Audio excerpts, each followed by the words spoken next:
Good morning dear students, welcome to she was English grammar. ఈరోజు మనం కొన్ని తెలుగు వాక్యాలు ఇంగ్లీష్లోకి రాసి చూద్దాం. తెలుగు వాక్యాలని కొన్ని ఇంగ్లీష్లో ప్రత్యేకమైన వాక్యాలు, వీటిని ఇంగ్లీష్లో ఏ విధంగా చెప్తారని మనం చూద్దామన్నమాట. ఇప్పుడు మీరు కింద నుంచి పైకి లేసినప్పుడు మీ తలకి ఏమన్నా తగిలిందనుకోండి, పైన ఏమన్నా రేకు కానీ చెక్క కానీ ఏమన్నా తగిలితే దాన్ని మీరు ఎలా చెప్పాలంటే ఐ బ్యాంగ్డ్ మై హెడ్ అని చెప్పాలి. ఐ బ్యాంగ్డ్ మై హెడ్, నేను నా తల కొట్టుకున్నాను. I banged my head against the door, చూడకుండా వెళ్ళి తలుపును కొట్టేస్తాం బొమ్మని, దాన్ని ఏమంటాము ఐ బ్యాంగ్డ్ మై హెడ్ అంటే తలకి దెబ్బ తగులుద్ది అనమాట. అది పైకి లేచేటప్పుడు కానీ జరిగేటప్పుడు కానీ గోడకు ఒక్కోసారి తలెళ్ళు కొట్టుకుంటూ ఉంటుంది, దాన్ని ఏమంటాం మనం ఐ బ్యాంగ్డ్ మై హెడ్ అని చెప్పి అంటాం అనమాట. రైట్. అతడు సిగరెట్ వెలిగించాడు. వెలిగించడాన్ని ఏమంటామండి? లైట్ అంటాం. లైటెడ్. ఇంకో ఫామ్ కూడా ఉంది, లిట్ అని. లైటెడ్ అనేమో అమెరికన్ ఇంగ్లీషు, లిట్ వచ్చేసి బ్రిటిష్ ఇంగ్లీష్. చూడండి, హీ లైటెడ్ ది సిగార్, ఇది ఈజీగా ఉంటుంది మనకి. హీ లైటెడ్ ది సిగార్ వెలిగించాడు. దీన్నే మీరు ఎట్లా చెప్పచ్చు? హీ లిట్ ది సిగార్ అని కూడా చెప్పాలి. హీ లైటెడ్ ది సిగార్, అతను చుట్ట వెలిగించాడు, సిగార్ వెలిగించాడు, అతను సిగరెట్ వెలిగించాడు. హీ లైటెడ్ ది సిగార్ అని చెప్పొచ్చు, హీ లిట్ ది సిగార్ అని చెప్పి కూడా మనం చెప్పుకోవచ్చు. ఎందుకంటే రెండు ఫామ్స్లో మనం దీన్ని చెప్పుకుంటూ ఉంటాం. రైట్. మూడో వాక్యం చూద్దాం. మూడో వాక్యం ఏముందంటే, రైట్, నేను కొవ్వొత్తి ఆర్పేశాను. గాలితో ఊదేసి ఆపేస్తారు. గాలితో మీరు ఊది ఆపేస్తారు. దీన్ని ఎలా చెప్తారు? I put off the candle. ఇక్కడ మీరు ఏం చేశారు? గాలి ఊదారనమాట. గాలి ఊది దాన్ని మీరు ఆపేశారు. దాన్ని ఏమంటాం మనం? I put off the candle అంటాం. మామూలుగా నిప్పు ఆర్పేశాను అంటానికి ఏమంటారు? ఇక్కడేమో క్యాండిల్ గాలితో ఆపారు. మామూలుగా ఆపడానికి ఏమంటారు? I put out the fire. నేను నిప్పుని ఆర్పేశాను.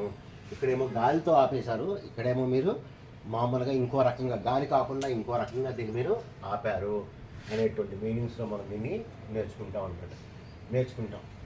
రైట్. నెక్స్ట్ వర్డ్కి వెళ్దాం. నెక్స్ట్ వర్డ్ ఏంటండి? రైట్. పేపర్ ఇలా చేత్తో పట్టుకొని ఇష్టం వచ్చినట్టు నలిపేశాడు. పేపర్ మొత్తాన్ని నలిపేశాడు. ఏమంటారు? She crumpled. She crumpled the paper, నలిపేసింది ఇష్టం వచ్చినట్టు paper. She crumpled the paper and threw it into the dust box. Dust బాక్స్లోకి ఆవిడ దాన్ని విసిరేసింది. క్రంపుల్డ్ అమౌంట్ ఇక్కడ. షీ క్రంపుల్డ్ ది పేపర్ అని చెప్పి మనం చెప్తాం అనమాట. షీ క్రంపుల్డ్ ది పేపర్ అని. రైట్. అతడు పేపర్ చించేశాడు. కాబట్టి ఈ చింపడాన్ని ఏమంటారండి? టేర్ అంటారు. చింపేశాడు కాబట్టి మనం ఏం చేయాలి? ఇక్కడ టోర్ అని రాయాలి. హీ టోర్ ది పేపర్, ఆయన పేపర్ని చించేశాడు. పాస్ట్ టెన్స్లో రాసుకోవాలి. టోర్ అని చెప్పి రాయాలి. టేర్ అంటేనేమో చింపడం, టోర్ అంటే చింపేశాడు. ఈ విధంగా మనం ఈ వాక్యాలు రాసుకుంటూ ఉంటాం. రైట్. ఇప్పుడు ఒక్కోసారి కొంతమంది నాకు ఇది కావాలి అంటారు మిమ్మల్ని. నాకు ఇది కావాలని మీరేమంటారంటే ఇదిగో తీసుకో అంటాం. ఇప్పుడు నాకు ఆ పుస్తకం ఇస్తావా అని అడిగాడు అనుకోండి, మీరేమంటారు? ఇదిగో తీసుకో అంటాం. ఇదిగో తీసుకో అంటానికి వాళ్ళు ఇట్లా అంటారు, హియర్ యు ఆర్. ఇదిగో ఇందా తీసుకో అని. హియర్ యు ఆర్ అంటే నువ్వు ఇక్కడ ఉన్నావు అంటే నువ్వు అడిగింది ఇక్కడ ఉంది అనేటువంటి మీనింగ్లో మనం దీన్ని వాడతాం అన్నమాట. దీన్ని మనం వాడుతూ ఉంటాం. ఈ చిన్న వాక్యాలు నేర్చుకుంటే రేపు మనకి ఇబ్బంది రాకుండా ఉంటుంది అన్నమాట. డ్రైనేజ్ మొత్తం నిండిపోయింది, కదలట్లా. డ్రైనేజ్ మొత్తం నిండిపోయింది. ఏమని చెప్తారు? ది డ్రైనేజ్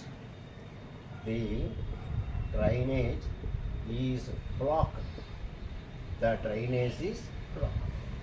డ్రైనేజ్ మొత్తం బ్లాక్ అయిపోయింది.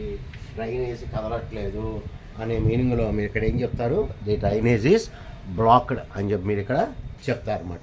డ్రైనేజ్ మొత్తం ఆగిపోయింది అని, డ్రైనేజ్ మొత్తం అయిపోయింది. రైట్. అతనికి ఊపిరి అందట్లేదు, బాగా పరిగెత్తుకొని వచ్చాడు, పరిగెత్తుకొని వచ్చి ఊపిరి అందట్లా, దాన్ని ఏమంటాం, he is out of breath. He is out of breath. He is out of breath. ఆయన ఊపిరి అందట్లా because he ran very fast and he was not in a position to take breath. దాన్ని మనం ఏమంటాం, he is out of breath అని చెప్పి అంటాం. అంటే ఊపిరి ఆయన తీసుకోలేకపోతున్నాడు. రైట్. ఇప్పుడు చూడండి, ఆవిడ కాలు వాచిపోయింది. ఆవిడ తెలుగులో రాస్తాను, ఆవిడ కాలు